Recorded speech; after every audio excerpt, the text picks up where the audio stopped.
J'ai déjà parlé de deux combiners cassettes, donc je pense que les présentations sont faites. Doctor Who et Shell Generations, pack de deux avec plusieurs coloris différents, vous connaissez. Et si vous ne connaissez pas, je vous ramène vers mes reviews de Decibel et de Slamdance. Squawkbox est probablement le combiner de cassettes dont j'avais le plus entendu parler. Les raisons peuvent être multiples, c'est un Decepticon, donc déjà il a de quoi être populaire. En plus, c'est des cassettes, et Soundwave fait partie des Transformers les plus connus. Mais en plus de ça, c'est le seul combiner de cassettes de cette faction. Les trois autres sont des Autobots, donc ça rend Squawkbox encore plus unique. Mais ça veut pas dire qu'il a été trop utilisé. Tout comme Slamdance la semaine dernière, Squawkbox est un parfait inconnu, du point de vue de l'utilisation dans les médias. Ce n'est même pas un personnage de fond, puisqu'il n'apparaît nulle part, à part dans Hearts of Steel qui me permet d'avoir un dessin de lui, et un peu dans IDW. Si, il est bien là, c'est celui en fond sur l'image, qui dit que ça va. Niveau personnalité, c'est un musicien. Pas juste quelqu'un qui joue d'un instrument, il utilisera tous les sons qu'il peut trouver pour faire de la musique. Mais la musique qu'il fait ressemble plus à un enfer auditif qui fait autant de mal aux autres Decepticons qu'aux Autobots sur lesquels il fait ses essais. Encore une fois, comme Slamdance, son nom est formé des deux cassettes qui le forment. Beastbox forme son buste, et Squawktalk fait ses jambes. Mais les personnalités des cassettes n'ont pas grand chose à voir avec leur combinaison. Beastbox est un gorille qui utilise sa curiosité pour mener des interrogatoires. Mais il est aussi impatient que colérique, ce qui lui fera surtout enregistrer des cris d'horreur plutôt que des aveux. De son côté, Squawktalk est bavard. Mais il s'amuse pas seulement à parler tout le temps, il parle tout le temps mais dans des langues différentes. C'est un interprète qui connaît des milliers de langues et qui ne manquera pas une occasion de les utiliser. Squawkbox n'a jamais eu d'autre figurine officielle que son jouet G1, donc on regarde aujourd'hui la version Doctor Who. Beastbox et Squawktalk se transforment en deux pavés de la même dimension que ce qu'on a depuis Siege, et Beastbox fait un peu plus d'efforts pour ressembler à une cassette grâce à de petits détails ronds. La couleur est jolie, un violet un peu foncé qui donne bien, et c'est évidemment la meilleure cassette du pack. Par contre, depuis l'arrière, on voit la tête du mode combiné, et la tête du singe est visible en dessous. Au moins, la tête de Squawktalk est cachée, mais son mode alternatif est quand même moins beau. On voit assez facilement que c'est des jambes repliées avec des motifs de plumes dessus, mais il y a pire parmi les cassettes de ce format. Bien sûr, le duo permet d'avoir encore plus de cassettes Decepticons, ce qui est toujours une bonne chose. Je ne les ai pas toutes, mais ça en fait déjà pas mal. J'ai maintenant 8 cassettes, et pour les utiliser, je n'ai qu'un seul Soundwave dont le mode lecteur cassette officiel est caché à l'intérieur de la boîte. Mais bien sûr, ce n'est pas tout ce que peuvent faire ces pavés. Squawktalk se transforme simplement en étirant les côtés pour essayer de ressembler à des ailes après avoir fait glisser les pattes en arrière. La tête et la queue se retournent simplement et on a notre oiseau. C'est un peu plus long pour Beastbox, mais rien de bien compliqué. On voit plutôt bien les bras, il suffit de retourner les épaules pour les ramener au bon endroit et retourner le bassin après avoir plié les jambes. Et bien sûr, la tête doit aussi se retourner, pour avoir les détails de cassette sur le dos. Les modes animaux de Beastbox et Squawktalk sont très inégaux. On reconnaît bien les animaux, mais Squawktalk demande beaucoup plus d'imagination, donc c'est avec lui que je vais commencer. Même si c'est un oiseau comme Laserbeak, il n'a rien à voir à cause de son mode combiné. Il formera les jambes de Squawkbox, et ça se voit. Ses jambes sont juste des ailes pliées, avec des détails de plumes peints qui ne compensent absolument pas leur épaisseur. Je trouve qu'il souffre beaucoup de sa simplicité, ce qui le rend pas toujours très beau. Je ne m'attendais pas à autre chose, je savais à quoi il ressemblait, et de mon point de vue, ça me pose pas trop de problèmes. Mais c'est clairement pas une cassette qu'on achète pour le mode oiseau. Il a un trou sur le dos qu'on peut combler en utilisant ses armes. Comme pour Slamdance la semaine dernière, j'aime bien les armes argentées qui rappellent le chrome des jouets G1, mais contrairement à lui, les armes étaient encore sur une grappe à défaire soi-même. C'est un peu dangereux lorsque c'est le bout des armes de Beastbox qui est attaché à la grappe, et qui doit être coupé, ce qui enlèvera l'argenté dessus. Mais bon, si on veut voir ses armes, on doit d'abord voir Beastbox. Le gorille est le plus amusant du duo, et peut-être ma cassette individuelle préférée parmi les 3 combiners de Doctor Who. La tête est réussie, les proportions sont correctes et les articulations sont pas mal. Il compense très facilement les limitations de Squawktalk grâce à une ingénierie qui lui permet d'être meilleur bien plus facilement. Il a des axes qui permettent de baisser les poings et je sais pas à quoi ça sert. Il doit un peu baisser la tête pour la tourner, et il peut tenir sur ses pattes arrière si on prend un peu de temps pour trouver l'équilibre. Le seul point qui pourra poser problème, c'est que ses épaules peuvent bouger un peu trop facilement par rapport au mouvement des bras. Mais c'est rien de grave. Il vient avec ses 2 canons, qui lui donnent un peu plus de détails, mais qui sont loin d'être aussi utiles que pour Squawk. Je suis bien content de pouvoir les ajouter à ma collection de cassettes, et si j'en crois les photos qui sont sorties récemment, on pourra parler à nouveau des cassettes Decepticons par Doctor Who d'ici pas très longtemps. En tout cas, tous ensemble, ils sont pas mal, et la simplicité de Squawk le fait aller plutôt bien avec le style des cassettes de Siege. Au moins, ils ont su garder le style de la gamme à laquelle ils voulaient s'ajouter. La combinaison peut commencer avec Squawk qui sera aussi simple à transformer qu'on peut se l'imaginer.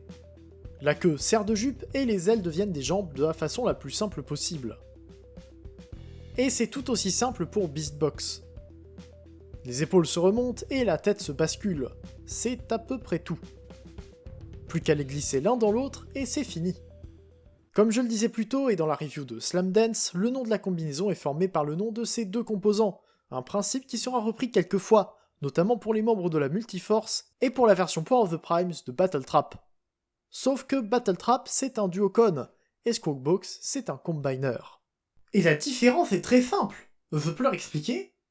Fais-toi plaisir, t'es pas là souvent.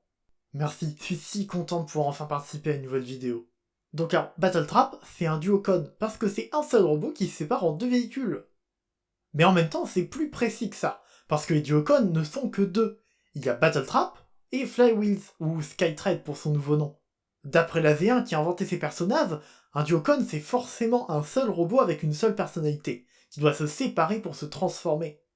Niveau Zoé, Overlord V1 part du principe des duocons, vu que c'est un tank et un avion qui se combinent pour faire un robot, et les véhicules n'ont pas de mode robot individuel. Mais c'est pas un duocon, c'est un Power Master, ou un Godmaster pour la série Super Godmaster Force. Je le prenais juste comme exemple. Mais du coup, ça veut dire que Battletrap Power of the Primes n'est pas un duocon. Enfin, si, parce que le personnage de Battletrap fait partie de l'équipe des duocons. Mais le Zoé est un combiner à 2 membres, parce que c'est 2 robots qui ont un mode alternatif chacun et qui se combinent pour faire Battletrap. Pour reprendre Overlord, la version Titan Return est bien plus proche d'un duocon que Battletrap pour The Primes. Sauf que c'est un master en plus, quoi. Alors, pour revenir sur Squawkbox, on pourrait penser que c'est un duocon, parce que c'est un combiner à 2 membres qui est aussi un Decepticon. Mais non, parce que les duocons, ça marche pas comme ça. C'est pas parce que Battletrap a utilisé la même idée pour avoir son nom que ça veut dire qu'ils font partie de la même équipe. Et d'ailleurs, tant que j'y suis, Squawkbox n'est pas un double cassette-bot non plus. Les doubles cassette-bots, c'est Legout et Decibel, et c'est tout. C'est pas parce que c'est un robot formé par 2 cassettes qu'il fait partie de ce groupe-là. Surtout que c'est pas un Autobot, donc au pire ça devrait être un double cassette icône. Mais c'est pas un nom qui existe, parce qu'il serait tout seul dans son équipe. Tout ça pour dire que Slamdance et Squawkbox, c'est 2 combiners de cassettes qui sont pas des duocons, ni des doubles cassette bots. Et ils ont même pas de nom d'équipe parce qu'ils sont sortis trop tard côté US. Donc personne en a entendu parler, alors qu'ils sont super cool. Et j'espère que tout le monde a compris. Merci Lidl Optilus. Squawkbox montre bien le fait que ça soit le premier combiner de cassettes de Doctor Who. Il est beau et ses couleurs lui vont très bien, mais il a quelques problèmes de proportion par rapport aux 2 autres. Ses bras sont un peu courts, et ses jambes sont larges et un peu trop éloignées. Par contre, il garde des articulations correctes pour la taille et la complexité, et ça fait plaisir à voir. Les ball joints des hanches sont un peu trop lâches à mon goût, mais rien de grave. Il tient debout sans problème. Sa tête est très jolie, et les pattes de Beastbox à l'arrière le gênent moins qu'on pourrait penser. C'est bien moins gênant que le bloc autour de la tête de Slamdance par exemple. En plus, il n'a pas de canon d'épaule dans lequel ça pourrait taper. Parlant d'armes, j'adore la combinaison très simple des armes des 2 animaux pour en faire des canons plus longs sur les épaules. C'est plutôt agréable à faire, sauf pour trouver quelles armes s'assemblent pour être du bon côté. L'effet est très différent des armes de Slamdance, qui lui donnent beaucoup plus d'argenté et qui le complètent nettement plus que pour Squawkbox. Et parlant de Slamdance, la comparaison est plutôt simple. Il faut aimer le design de Slamdance, mais niveau ingénierie, c'est lui qui l'emporte. Il est plus complexe, mais sans trop en faire, ce qui le rend plus agréable en main. Les articulations sont similaires, mais Slamdance a quand même des poignets qui tournent, et ses chevilles sont plus simples à utiliser. En plus, il a un corps plus long, plutôt que le torse très court de Squawkbox. Je reviens sur l'équipe quasiment complète des cassettes Decepticons avant de finir la comparaison avec les 2 autres combiners. Squawkbox ajoute un peu de hauteur à l'équipe, et je suis très content de l'avoir malgré mes réserves à son sujet. J'aurais aimé que les jambes se transforment pour faire des ailes plus convaincantes, comme par exemple avec des panneaux qui se déploient des pieds pour faire de meilleures plumes. Mais il faut le juger selon toutes ses possibilités, Donc on va le remettre avec Decibel et Slamdance pour voir ce qu'il vaut. En mode cassette, Beastbox est le meilleur, juste parce qu'il ressemble à une cassette. Donc pour le meilleur duo, c'est plutôt une question de goût. Les modes principaux individuels sont assez différents, mais je peux dire que Noise ne tient pas vraiment à cause de ses hanches, et Squawk Talk aurait vraiment eu besoin de pièces en plus pour avoir de vraies ailes. Donc c'est Slamdance qui l'emporte, avec 2 véhicules plutôt bien faits. Et comme d'habitude, Decibel est le plus beau des 3 en mode combiné, avec les 2 autres qui se départagent selon les goûts. J'aurais quand même tendance à mettre Squawkbox en deuxième niveau visuel. Ses proportions sont peut-être pas parfaites, mais il est quand même intéressant visuellement. Mais c'est pour l'ingénierie que ça se discute. On connaît bien les problèmes de décibels qui sont assez importants pour en faire le pire des 3 sets, et de loin. Squawkbox est très solide, et Slamdance aussi, et c'est pas là-dessus qu'ils peuvent se départager. Là où ils sont différents, c'est pour la transformation, avec un Squawkbox qui n'avait pas besoin de beaucoup d'étapes entre 2 modes, alors que Slamdance arrive à avoir une conversion plus complexe mais plutôt agréable. Je ne peux pas expliquer mieux que ça pourquoi je trouve que Slamdance est le meilleur set des 3, mais c'est mon ressenti. Et ça veut pas dire que Squawkbox est mauvais. Mis à part Squawk Talk, c'est un très bon set de cassettes, que je suis content d'avoir et qui me plaît beaucoup. Mais si j'en avais un seul à conseiller, ça serait plutôt Slamdance. Et je pense que c'est là-dessus que j'arrêterai cette review. Comme d'habitude, j'ai acheté Squawkbox sur Shozy Store, mais il s'agit de la nouvelle version. La réédition de la version originale est disponible avec des couleurs un peu plus vives, mais pour quasiment 30€, ce qui commence à faire un peu cher pour 2 cassettes, même si c'est un produit tiers. Si le pack vous plaît vraiment et que vous avez envie de me soutenir, vous pouvez utiliser mon code LDROptimus en haut d'une page avant de faire votre achat. Les cassettes ont plu à quelques personnes qu'ils ont achetées en utilisant mon code, et je vous remercie pour ça. Merci également d'être resté jusque-là. Comme d'habitude, j'attends vos retours en commentaire. Abonnez-vous pour ne pas louper mes futures reviews. On se retrouve bientôt pour une prochaine vidéo, c'était Leader, fin jour et salut.